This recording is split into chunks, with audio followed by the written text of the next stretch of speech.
Today, we have a special bonus video for you guys. It's a collection of 5 strange but true stories that all basically sound like they were pulled out of a fiction novel, but they really happened. Now, even if you have heard or seen some of these stories before, don't worry, they have all been completely re-edited, so it will feel like a brand new viewing experience. And if you didn't know, this is actually part 2 of this particular video series. You can find the link to part 1 in the description below or at the end of today's video. But before we get into today's 5 stories, if you're a fan of the strange, dark, and mysterious delivered in story format, then you've come to the right place because that's all we do, and we upload once a week. So if that's of interest to you, the next time the like button very politely asks you to hand them their reading glasses, oblige them, but be sure you first fully submerge their glasses in fried chicken grease. Also, please subscribe to our channel and turn on all notifications so you don't miss any of our weekly uploads. Okay, let's get into today's stories.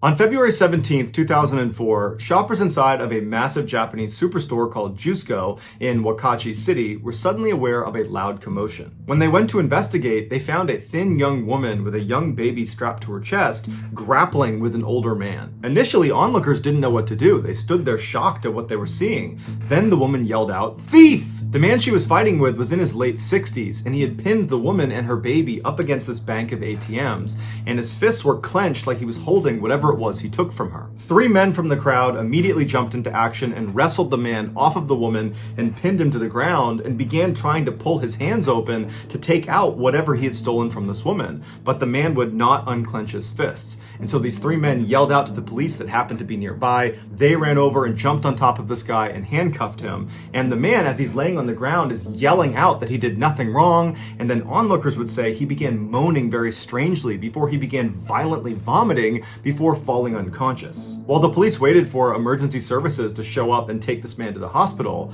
they were able to open up his fists and discovered the only thing he was clutching was his own bank card that was now bent in 3 places. The wallet he had on him belonged to him, and the bags that were lying on the ground all around him only contained some pet supplies that he had recently purchased. It did not appear he had actually taken anything from this woman. And speaking of this woman, the police were so caught up in the chaos of the moment that they hadn't even thought to look around for the victim to see if she was okay. So they poked their heads up and start looking around the crowd for this woman, but she's nowhere to be seen. And so they asked the crowd, do we know who she is or where she went? And nobody knew. The police did think it was odd that this woman had walked off without talking to them first, but they figured if she walked away, then everything must be fine. And so they labeled the incident an attempted robbery, and they closed the case. The following day, the older man, who became known as Mr. A by police, died at the hospital as a result of heart failure caused by extreme stress. When the police found out about this, they simply went into the case file, updated it to show the suspect had died, and did not investigate further. But Mr. A's family refused to believe he had just attacked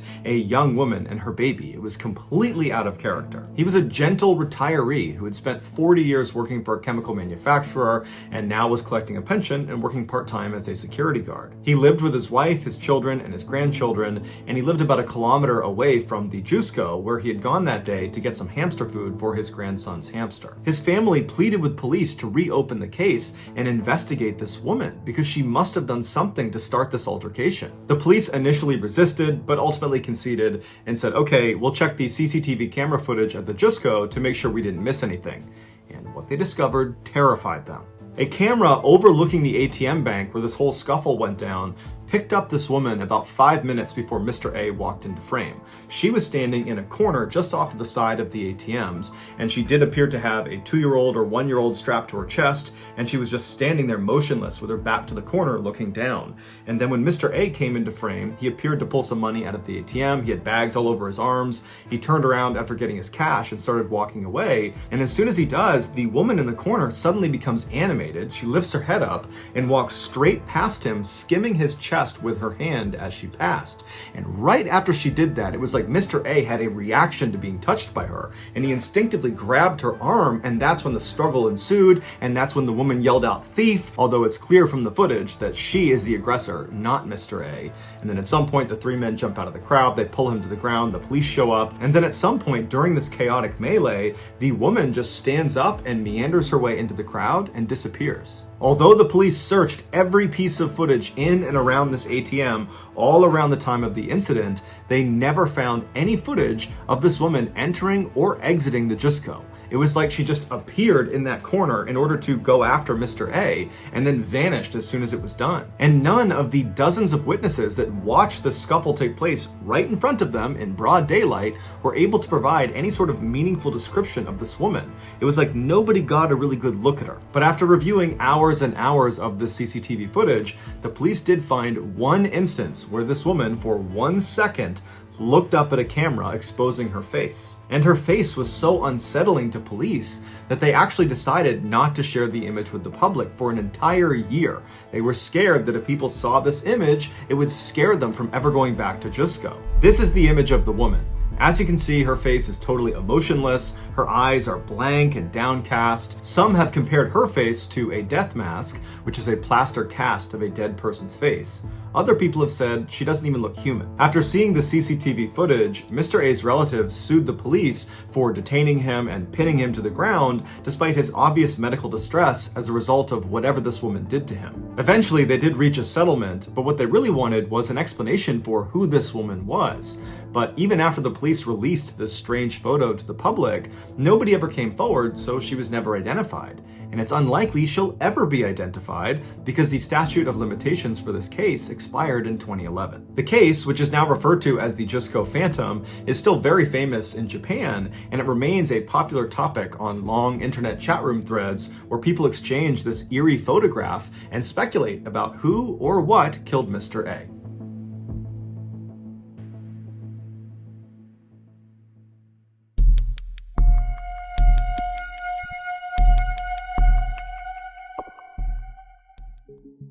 In 2007, 35-year-old Eva Wisniewska was a member of the German national paragliding team. Over the previous 2 years, Eva had competed in 10 of the world's biggest paragliding competitions, and she had won 6 of them, making her the top female paraglider in the world. So coming into that year, Eva was very motivated to work extra hard to make sure she retained that title as world champion. On February 24th of that year, Eva was preparing her gear alongside 200 other paragliders on Mount Bora in New South Wales, Australia. This was Eva's last training opportunity before her first major competition of that year, which was scheduled for the next week. As they were getting ready to launch, one of the coaches walked in front of the group and made an announcement. He said storm clouds have been spotted to the north, but the forecast was a little bit ambiguous. It wasn't clear if the storm was going to move over their training area or not. So it was up to each of the paragliders if they still wanted to launch that day and risk the bad weather. Eva, who was really eager to get this training flight in, looked at the sky and saw that it was pretty gray, but decided that she was going to do it. Worst case scenario, she would have to cut it short.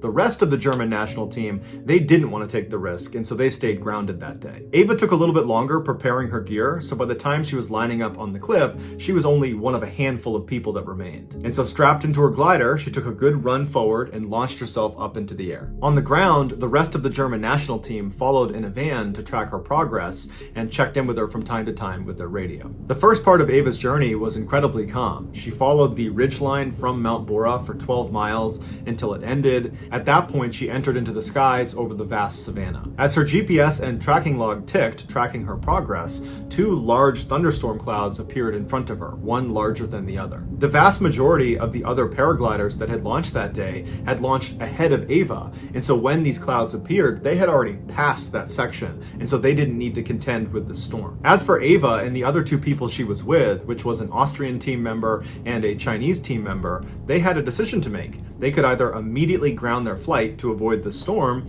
or they could attempt to dodge it. They chose the latter. They knew it was too dangerous to try to fly underneath these clouds because of something called updraft. At the beginning of storms, warm air is sucked up from the ground up into these clouds, and a paraglider, if they get caught in that, can get sucked up with the air into the storm. And so Ava and the other two paragliders began aggressively flying around the outside of these clouds when all of a sudden the storm completely changed. The big cloud overtook the small cloud, creating this 12-mile wide cumulonimbus cloud that now all three paragliders were stuck inside of. Any updraft is dangerous to a paraglider, but the updraft of a cumulonimbus cloud is famously dangerous because it's extremely powerful and it lasts for over an hour. The Austrian man was able to pull down on one toggle, point his feet, and begin spiraling all the way out of the grasp of this updraft. And he said he turned to look at the other two, and he didn't see the Chinese man, but he did see Ava, and she was desperately trying to do what he was doing and spiral down, but she was clearly caught in the updraft, and he watched her get pulled up into the black cloud out of view. By the time the Austrian man hit the ground, he would say it had become the worst thunderstorm he had ever seen, with huge hail balls hitting the ground all around him. He took one more look up and he didn't see the Chinese man, he didn't see Ava anywhere, and he took off running for a barn to seek shelter. And when he was there, he pulled out his radio and he alerted the other teams of this emergency. Inside the cloud, Ava was hurtling up like a rocket. The storm was lifting her at a rate of 60 feet per second. There was nothing she could do to get out of this wind tunnel. Ava knew she was getting pulled towards the storm's eye in its vicious center because of the immense claps of thunder that just kept getting louder and louder, and it also kept getting darker and darker all around her. In fact, it was pitch black except for the occasional flash of lightning that came very close to electrocuting her. As she desperately tried to keep her glider stable, she was able to place a radio call down to her team on the ground, but all she could say was, "I can't see anything," before it cut out. And at some point, Ava reached the eye of the storm where it's pitch black and the temperatures are freezing and hail balls the size of oranges are pelting her left and right. And the updraft kept pulling her higher and higher and higher until she passed out from a lack of oxygen. And at some point, this updraft actually shot her up and out of the cloud. And while this meant she was out of the storm, she was now in air that was 50 degrees below zero, which meant everything, her face, her gloves, her clothes, the wings of her glider, everything completely froze. And to make matters worse, at the altitude she was at, there was almost no oxygen and she did not have a breathing apparatus. So by all accounts, Ava should be dead. But somehow, she didn't die. She just kept floating around above this storm cloud for 45 minutes. And then something happened. The ice on one side of the glider broke off, causing it to collapse, throwing her into a deadly free fall, and she's not in control, she's still unconscious, and she starts barreling back towards the ground like gravity has been turned back on again, going straight through the storm all over again. And so through the storm, going at 90 feet per second, she clears the storm, and then right after getting out from underneath it, her glider miraculously just opens back up again. And the jerking motion of her suddenly stopping her free fall jolted her awake. And so she's looking around, totally confused as she's gradually regaining consciousness, and she's taking stock of where she is, and she's still in the storm cloud, but right at the bottom of it. But luckily, the updraft had stopped, and so she was steady, and she was able to reach up and grab her toggles, and she was able to fly herself down to the ground and crash land, and then she curled into a ball, grabbed her radio, and she called her team. When they heard her voice, they could not believe she was alive, because the other paraglider that got sucked up by the updraft, the guy from the Chinese national team, he unfortunately was struck by lightning and was killed. And so they were anticipating finding out that Ava had been struck by lightning as well. But Ava had not just survived. When they brought her to the hospital, they discovered that virtually nothing was wrong with her. She had some pretty bad bruises and cuts from the hail, and she had a little bit of frostbite on her face, but it was treatable. And so the same day she was brought in, they discharged her. After leaving the hospital, she and her teammates went back to the launch site so she could collect her gear. And when they got there, she looked at her GPS, and the GPS had been tracking her entire flight the entire time she was up in that cloud. And she showed her teammates what it said, and they literally couldn't believe it. The screen showed she had reached an altitude of 32,634 feet, which, to put this in perspective, is the same altitude you fly at inside of a commercial jet. So imagine being outside of your plane in the middle of a flight, and that's how high she was. Another reference point is she was approximately 4,000 feet higher than the summit of Mount Everest. No human being had ever been that high, unprotected, and lived to tell the tale. Until Ava.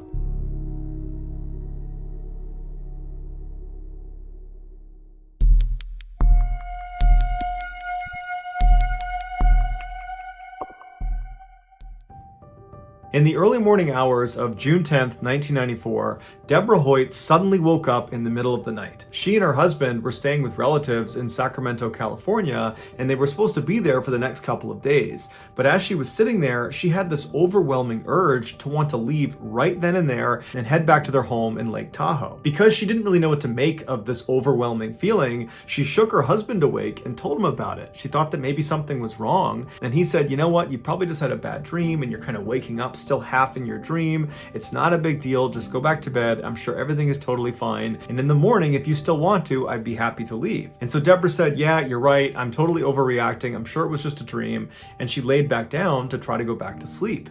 But as she laid there, that sense of dread that something was wrong and that she had to leave right now, it was just growing and growing and growing until she just jumped out of the bed. She's just standing in the room and she says to her husband, honey, we gotta go right now. I don't know what's wrong, but we gotta go right now. And her husband did not want to go. And he said, come on, Deborah, get back in bed. It's not a big deal. But she was adamant. She said, get out of bed. We're leaving right now. And so begrudgingly, her husband said, okay, we'll leave right now. And so the two of them hastily packed up and then went downstairs and left a note for their relatives explaining their absence, and then they got in their car and they drove off. After a little while, the couple reached a very dangerous section of their journey back home. It was called Bullion Bend, and it was a very windy road up in the mountains where one wrong turn and you're going flying down the side of a mountain. After driving through this area for about 15 minutes, they rounded a particularly sharp turn, and as soon as they made the turn and could look down the road, Deborah, who was in the passenger seat, she saw up ahead on the right, off the side of the road several feet,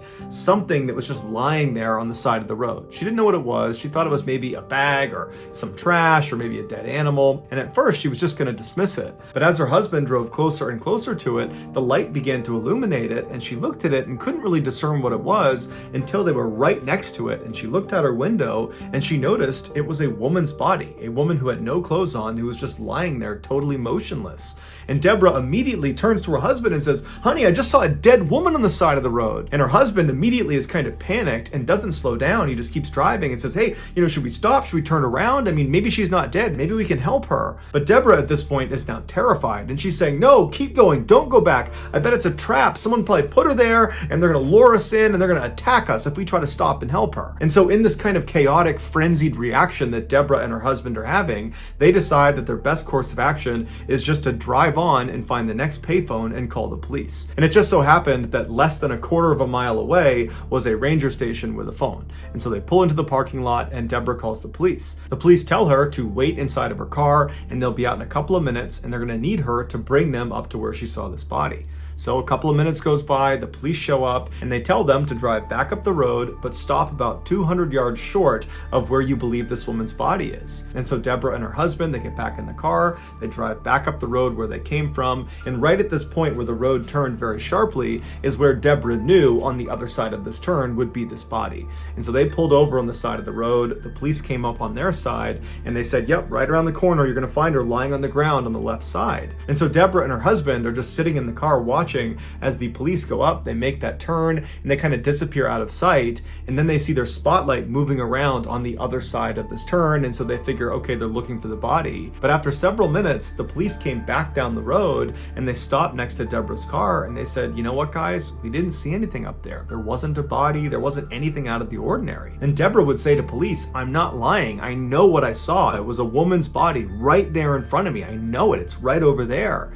And they would tell her that we believe you, but we can't do anything because there's nothing up there. And so they told Deborah and her husband to just head home, and they did. After Deborah and her husband took off and were gone, the two responding officers drove back to their police station, and once they were inside, they began speculating about what Deborah might have seen. And as they were talking, another officer came into the station, a guy by the name of Rich Strasser, and he overhears them, and he goes over, he's intrigued, and he asked them, what happened? What did you see? And they explained to him that this woman, Deborah, had spotted a supposed dead woman's body up on Bullion Bend. And as soon as he heard Bullion Bend, Rich remembered that just a couple of days ago, they had received a missing person report of a young woman named Christine Skubish and her young son named Nick, who had gone missing, and the last place they had been seen was up on Bullion Bend.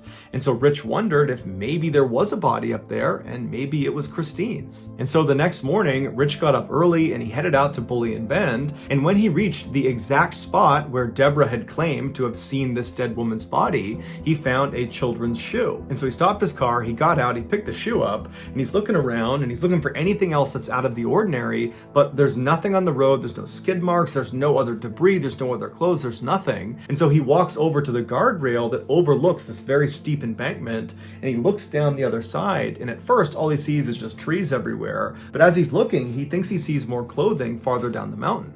And so he climbs over the guardrail and he very carefully maneuvers his way down, and after only a couple of seconds he reaches a clearing in the branches and the trees, and he can see down to where the terrain kind of levels off, and right down there is a smashed up red 4-door sedan. It was the same type of car that Christine Skubish had been driving when she went missing. And so Rich ran down the mountain following debris all the way to this wrecked car. He goes around to the driver's side and he looks inside, and there in the driver's seat is Christine Skubish, and unfortunately she was deceased. And then on the passenger seat is her son, Nicky, and he is alive, but barely. He had gone 5 days without food or water. And doctors would say when Rich found him, he probably only had about 1, maybe 2 hours before he would have died as well. Authorities believe Christine fell asleep at the wheel and she drove off that embankment. Initially, Rich believed Deborah must have seen Christine when she was driving through the mountains and saw that woman on the side of the road. After her accident, Christine must have gotten out of her car and then climbed up that embankment and then laid on the road hoping someone would see her, and then when no one stopped for her, she went back down to her car where she ultimately died. But according to the coroner, that would have been impossible because when Christine crashed off the road, she died on impact 5 days before Deborah saw that woman on the side of the road. So it could not have been Christine. To this day, no one knows for sure who or what Deborah saw on the side of the road. But it is objectively true that Rich only investigated Bully and Bend and found Nicky alive because of Deborah's police report about this dead woman on the side of the road. And Deborah was only on that road because she'd had this totally weird middle of the night urge to suddenly leave a relative's house and drive up into the mountains, something she had never felt before and didn't really know how to explain. So either this is an extremely strange set of circumstances, or Nicky had a guardian angel.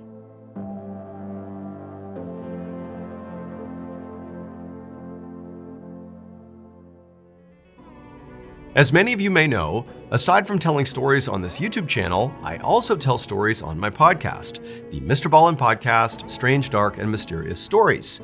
But that's not all. In addition to that podcast, under the Ballin Studios umbrella, there is a whole host of other podcasts that you can binge right now, and their content, all of them, fall into the Strange, Dark, and Mysterious category. For example, if you're into baffling and horrifying medical mysteries, well, you should go check out my other podcast called Mr. Ballin's Medical Mysteries. Or maybe you want to hear from some other voices within our studio, like Luke LaManna. Luke LaManna is a military veteran. He has a super iconic, really deep radio voice, and he has 2 shows.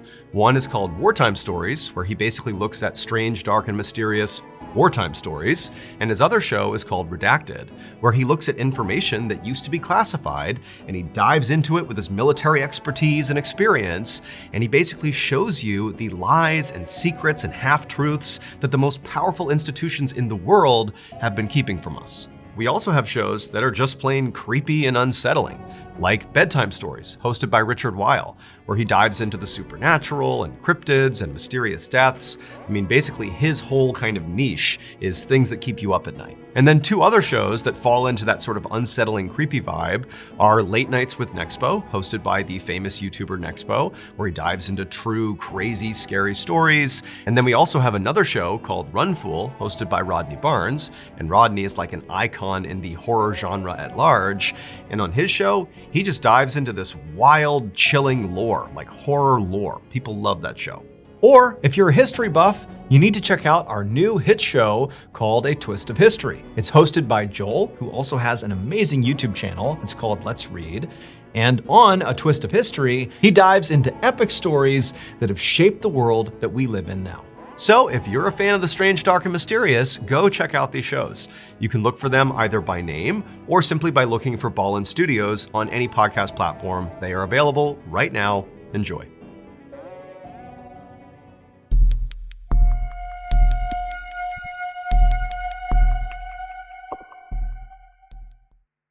In 1980, Bobby Shafran was on his way up to Sullivan County Community College, which is 2 hours outside of New York City, to begin his freshman year. Even though he was from the area, he didn't know anybody that was going to this particular school, and so he was pretty nervous about it. Plus, he wasn't that popular in high school, and he had a hard time making friends. When he pulled into a parking spot at the school, he saw a sea of people getting out of their parents' cars and carrying boxes up to their dorm rooms. And so he took a deep breath, hopped out of his car, grabbed his backpack, and began walking across the lawn towards the dorm building. On his walk over, Bobby was surprised when he felt like all these random strangers on the lawn were looking at him like they knew him. And a couple people yelled out to him and said, "Hey, it's good to have you back here." And one girl actually ran up to him and kissed him on the cheek and said, "Oh my gosh, I'm so happy you're back." And Bobby said, "I think you got the wrong person. I don't know you." And she laughed and she just ran away. And so Bobby's totally bewildered by this because he doesn't know anybody, but everybody seems to know him. And so he walks up the steps and he goes inside the dorm building. And as he's walking down the hall, people are high-fiving him and patting him on the back. And then right as he's about to turn the corner towards his actual dorm room, someone down the hall behind him yells out, "Hey, Eddie, what's going on, man?" And Bobby knew whoever it was yelling at him. Because this whole situation had been so weird, he felt like this had to be a case of mistaken identity. And so Bobby turned around and he saw at the other end of the hall another student who he didn't know, clearly waving at him and yelling out, "Hey, Eddie, come here, what's going on, man?" And so Bobby walks up to him and says, "Hey, I'm not Eddie. I don't know what's going on, but everybody thinks I'm somebody that I'm not, but I'm not Eddie. Who's Eddie?" And the guy said, "Yeah, okay, Eddie, it's good to have you back here, man," and then walked off. And so Bobby's like, what is going on here? And so Bobby turns and he goes back up to his dorm room and he goes inside and he just shuts the door and he's thinking, I just want to be left alone for a second because this is not right. This is not how a freshman who doesn't know anyone gets welcomed at any school or any place in the world. This is totally unusual. And just a couple of minutes after being inside of his dorm room, he hears a knock on the door and Bobby's like, oh great, who is it now? Who is it that thinks I'm someone I'm not? So he opens the door and there's another student who he doesn't know who's standing there, and this guy, his face just drains of color and he starts shaking when he sees Bobby. And they're both looking at each other like, what's going on here? And the student says to Bobby, "Were you adopted?" And Bobby said, "Yeah." And then the student said, "Is your birthday July 12th? And Bobby said, "Yeah." And so the student goes, "Okay, my name is Michael and I am best friends with a guy named Eddie Galland, and you are his clone.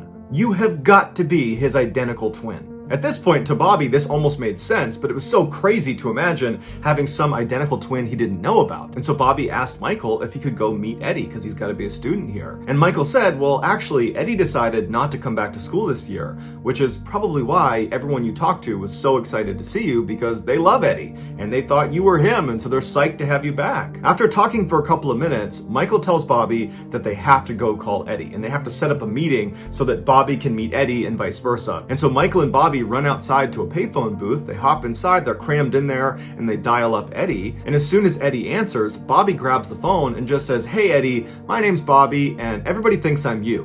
And then Eddie says, "Yeah, I've been getting a lot of calls about that too."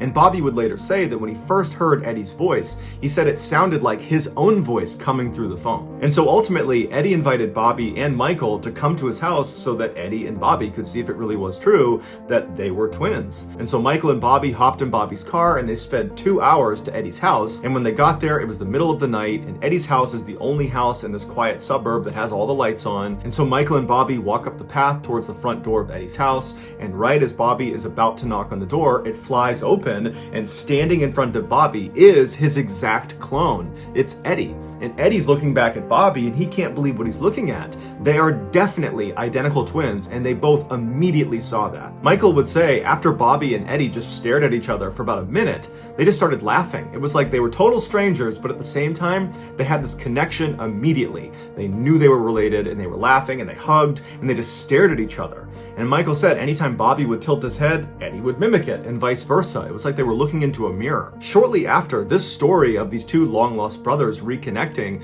found its way to Newsday, which was a prominent local newspaper in New York, and they decided they would look into it to see if it was really true or not. And so one of the editors had a junior reporter fly out and actually see Bobby and Eddie face to face and see if it was really true that they were in fact identical twins. And as soon as this reporter saw them, they knew immediately that, yep, they're related. And so Newsday printed this totally heartwarming fairy tale story about these two long-lost brothers reconnected after all these years just because of a chance encounter in college. And everybody loved it. But this is where the story went from amazing to truly unbelievable. Friends of another young man living in the New York area named David Kelman began telling David that he had to check out this Newsday article about these long-lost twins because these two twins look exactly like David. Specifically, they said you gotta look at these guys' hands. They are just like yours, David. David was known for having these enormous hands, and a lot of the pictures of Bobby and Eddie in the news showed their hands, and they too were enormous. And so David finally picked up a newspaper and looked at a picture of Bobby and Eddie, and sure enough, he was shocked. They looked exactly like him. And then when he read the article, it showed their birthday was July 12th, the same as his,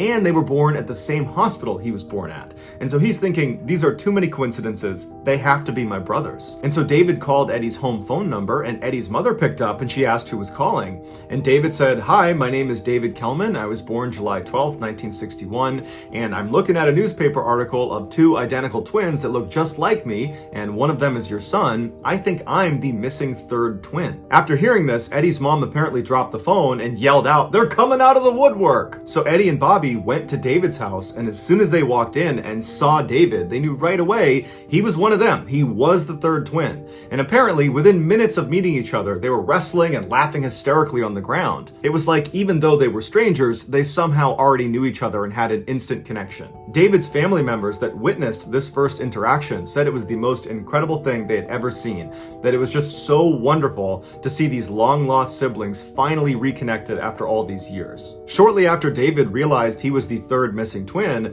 Newsday did another story talking about how there was actually 3 missing twins that had all been reconnected, and once again, it was just this incredible Cinderella story, and now this story went all over the world. They were on the cover of every magazine, every newspaper, they were on every talk show, and everybody had the same question. What similarities did they discover? And they would say, well, we all wrestled in junior high school and high school, we all smoked the same cigarettes, we like the same food, we had the same taste in women. And on talk shows, when they would answer these questions, it was immediately clear that they all shared the same mannerisms, and on the show, they would routinely interrupt each other and finish each other's sentences. It really was like they were the exact same person, despite having been raised completely separate from one another. The boys loved the attention they were getting. They had become international rock stars overnight, and all 3 of them were immediately so close. They were best friends right away. They moved into an apartment together. They went out partying. They met Madonna. It was just this incredible time in their lives. And so they weren't asking questions about why they had been separated in the first place. But their parents were asking a lot of questions because they had not been told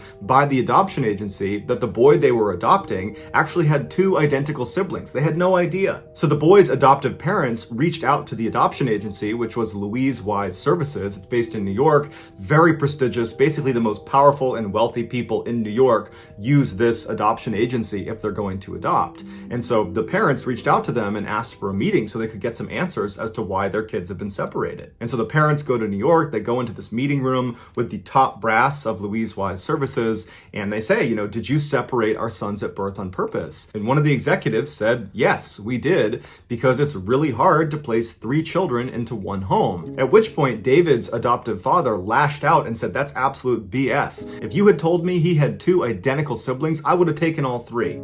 But the agency stood by their decision and said that's the only reason it happened, and so sorry, that's all we can tell you. And so the parents were very frustrated and felt like there was much more to the story. And in fact, they felt like the agency was actually lying to them about why they had separated their sons in the first place. But they couldn't get any more information, so they left the agency. And right when they got outside, Bobby's father realized he had left his umbrella inside of the meeting room.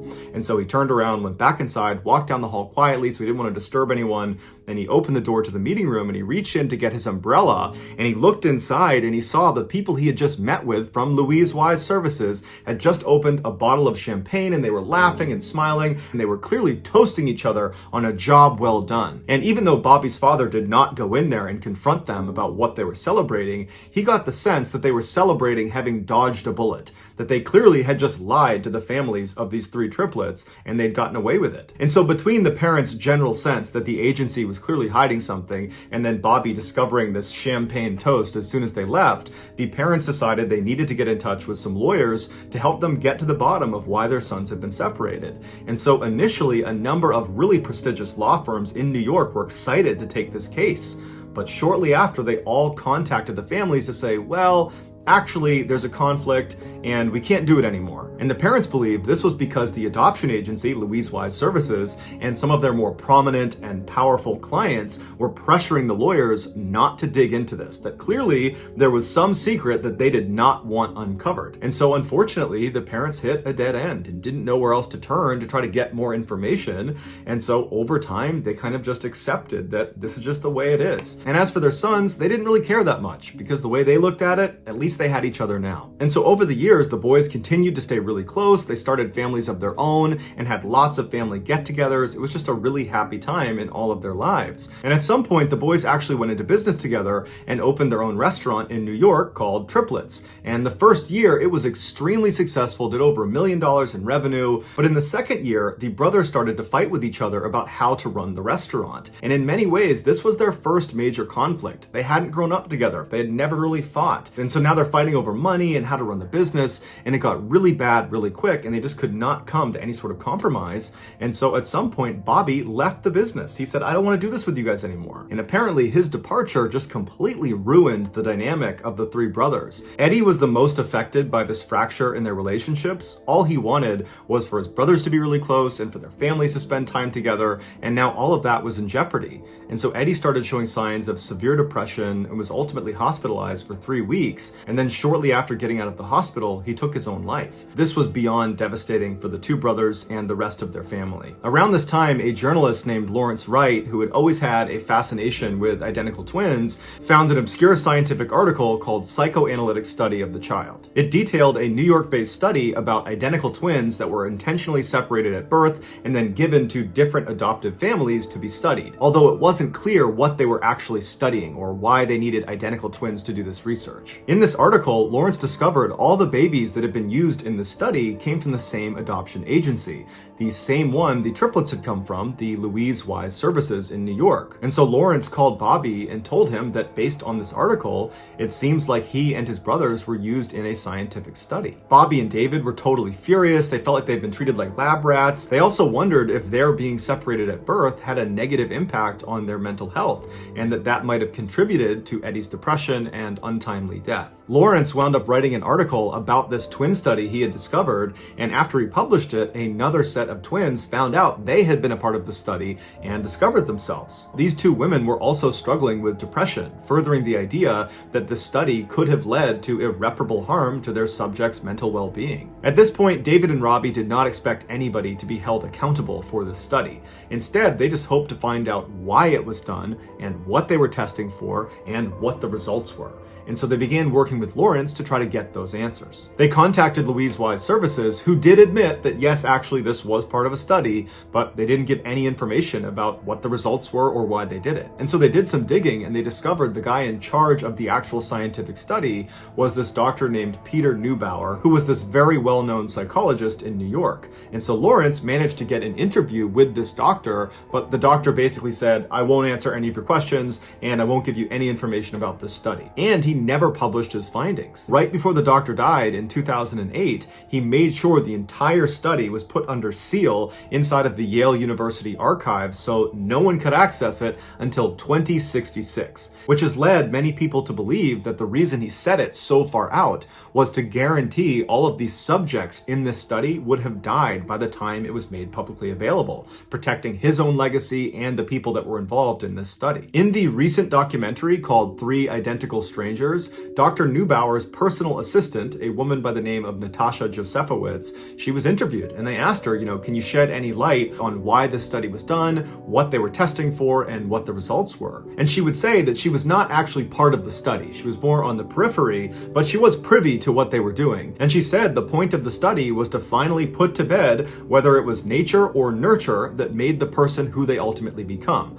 Basically, are your surroundings the thing that ultimately makes you who you become? Or is it just your genetic makeup, that you're predestined to become a particular person independent of how you were raised? And she said the results were incredible, that basically it has nothing to do with nurture. It's all about your genetic makeup, that we unconsciously trend towards specific behaviors and decisions, but we believe it's free will. We believe we're choosing to do certain things, but in reality, it's basically predetermined. And specifically in the triplets case, Bobby was intentionally placed into a more affluent household where his father was a doctor and his mother was a lawyer, and so they were very well educated, and that was his upbringing. Eddie was placed into a more middle-class family, with his father being a teacher and his mom being a stay-at-home mother. And David was put into a low-income household where they were all immigrants, English was a second language, and they just had this very small shop that they owned. And Natasha said this study demonstrated that despite these boys being put into different socioeconomic levels, it had almost no impact on who they ultimately became. She said she doesn't know why the study wasn't published, but she hopes someday it will be. Also, in this documentary, a doctor named Lawrence Perlman, who was actually one of the researchers in the study that would actually make house visits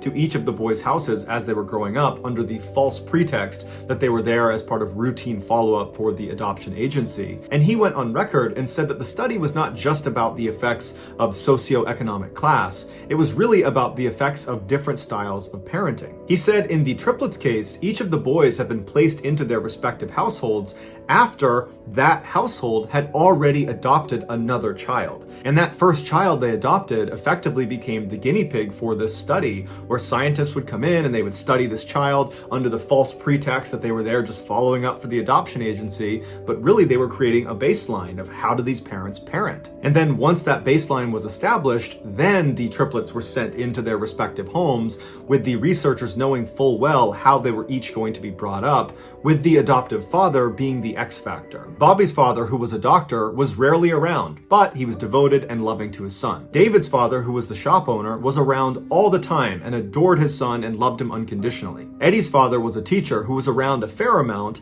but when he was very strict and rough with Eddie and quick to discipline him and rarely showed any affection for him. And while Dr. Perlman does not come out and say that Eddie's relationship with his father probably had an effect on him becoming depressed and ultimately taking his life, there are many other people close to this case that believe that's exactly what it was. That David and Bobby had a stable, healthy upbringing and Eddie did not. And so when he was faced with the crisis of the brothers separating, Eddie couldn't handle it. These same people refute what Natasha said about the findings of the study that we're all genetically predisposed to become a particular person. They say if that was the case, then why haven't David and Bobby taken their lives? But ultimately, because the study was never published, we won't know for sure why it was done, what they studied, and what the conclusions were. All we have is speculation and second and third hand information. But what we do know for sure is these surviving triplets and their families are furious that this study was done. They feel like it ruined their lives. Following the release of the documentary 3 Identical Strangers, Bobby and David were actually granted early access to the study that was sealed inside of Yale University. And when they looked at it, they were expecting to be blown away with the results, but it turned out it was over 10,000 pages of very technical information, and much of it was heavily redacted, so they couldn't even read most of it. They were not able to deduce what the purpose of the study was in the first place, or what it accomplished. It was just all very ambiguous. This study was ultimately shut down permanently in 1980, the same year the triplets discovered themselves. As for the adoption agency, Louise Wise Services, and all the scientists and researchers involved in this study, none of them were held accountable for their role in this totally unethical study, and so basically everything was swept under the rug. And so Bobby, David, and all of the family members of the triplets were just left with a whole bunch of questions and not a lot of answers.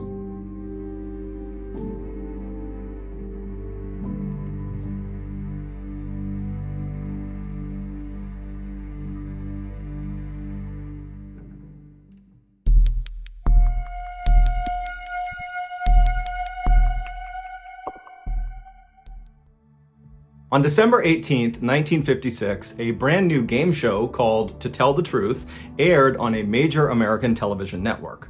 The premise of the show was relatively simple. 4 celebrity judges would be presented with 3 people called contestants who all claimed to be the same person. And this person who they claimed to be was always remarkable in some way. They had some incredible talent or some crazy job, or they had accomplished something extraordinary. One of these 3 contestants was the real person they were claiming to be.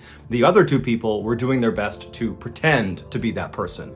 And it was the job of the celebrity judges to try to figure out who was telling the truth. So for a set amount of time on the show, the celebrity judges would ask the contestants questions about their background and try to figure out, who was who, and then at the end of the time, the celebrities would cast a vote about who they thought was the real remarkable person. After the votes were tallied up, the host would have the real remarkable person stand up to reveal themselves, and the entire audience would go crazy, and that was the show. And the show became quite popular. So popular, in fact, that today, nearly 70 years later, it's still on the air. And over this show's very long history, virtually all the episodes are pretty similar. It's a pretty redundant show. But there is one episode that will forever go down as the most unique. In October of 1972, 3 contestants walked out onto the stage in front of the 4 celebrity judges, and they all introduced themselves as Ed Edwards. Then the host of the show read aloud the biography of the real Ed Edwards, and he would say that Ed at one point was on the FBI's list of the top 10 most wanted criminals in America for crimes like armed robbery and impersonating a federal officer, and then after he was finally caught by law enforcement and went to prison, a prison guard helped him turn his life around, and then upon release from prison 14 years later, Ed remained this reformed criminal and became a successful author and motivational speaker who specialized in telling people how to identify con men and criminals and how to protect themselves from these people. After the real Ed Edwards biography was read aloud, the 3 contestants sat down and the celebrity judges began asking them questions about their past, and then after the time was up, the celebrities cast their votes, and then the real Ed Edwards was revealed. Will the real Ed Edwards please stand up?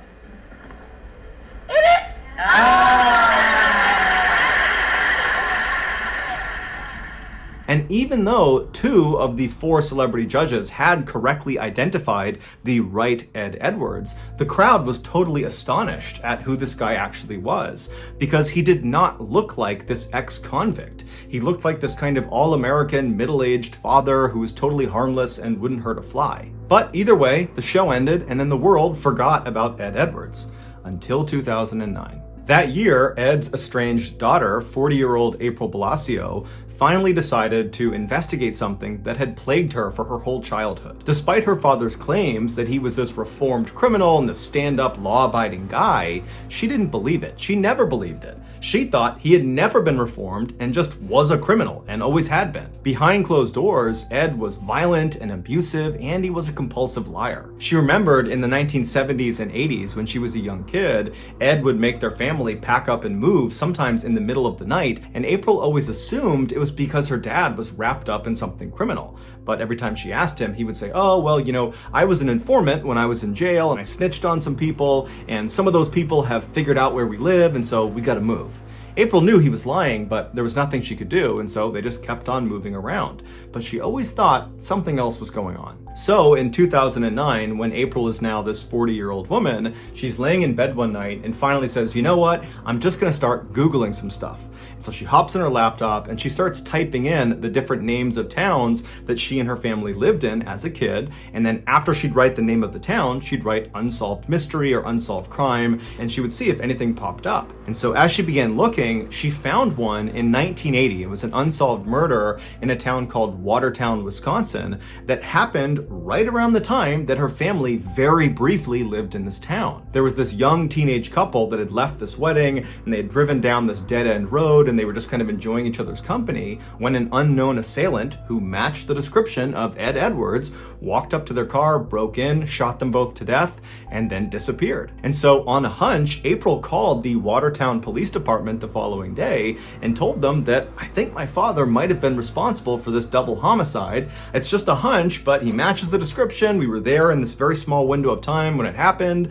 And so the police said, okay, we'll go have a look. And so the Watertown police, they tracked down Ed Edwards, who was living in Kentucky at the time, and they got him to give them a DNA sample.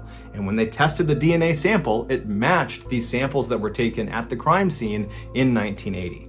And so Ed Edwards, he was arrested and brought back to Wisconsin, and as soon as he was in custody, he confessed to the murder. And then he requested the death penalty. but he was told the maximum punishment for this crime was life in prison. Ed didn't like this, and so he confessed to another double homicide from 1977 in Ohio, where he killed another teenage couple, thinking that would give him the death penalty. But through a loophole, they said, well, actually, that still won't get you the death penalty. You're still facing life in prison. And so frustrated, Ed revealed a third murder he had perpetrated. In 1996, he had killed his own foster son for the insurance money. And so for this crime, he was eligible for capital punishment, and so he was sentenced to death. But he would die of natural causes 2 years later in 2011 before the state could execute him. Since his death, cold case investigators and members of his own family have theorized that Ed Edwards is almost certainly responsible for more killings beyond just the 5 he happened to confess to. In fact, many people believe Ed Edwards could actually be the infamous Zodiac Killer, who's one of the nation's most notorious uncaught serial killers that killed 37 people in Northern California in the 1960s and 1970s. If this is true, then Ed Edwards did not become a killer after he was on that game show in 1972. No, when he showed up for that game show and stood in front of the audience and smiled and answered questions to the celebrity panelists, at that time, as you're watching him on TV, he would have already been a seasoned serial killer with dozens and dozens of victims. But Ed stopped confessing to murders after that third confession because he was just kind of using those murders as bargaining chips to get what he wanted, the death penalty. And once he got it, he went silent. And now that he's dead, we're never going to get another confession out of him, and there's no proof connecting him to any unsolved murder cases. And so unfortunately, it's unlikely we'll ever know the full extent of Ed's reign of terror.